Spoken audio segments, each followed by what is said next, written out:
জাতীয় পতাকা একটি দেশের স্বাধীনতা ও আত্মমর্যাদার প্রতীক। দাদাবাবু, সেই প্রতীককে আপনারা অবমাননা করলেন।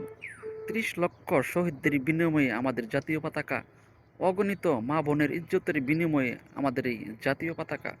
আপনারা দীপু দাসকে হত্যাকে পুঁজি করে আপনারা আমাদের জাতীয় পতাকা পোড়ালেন।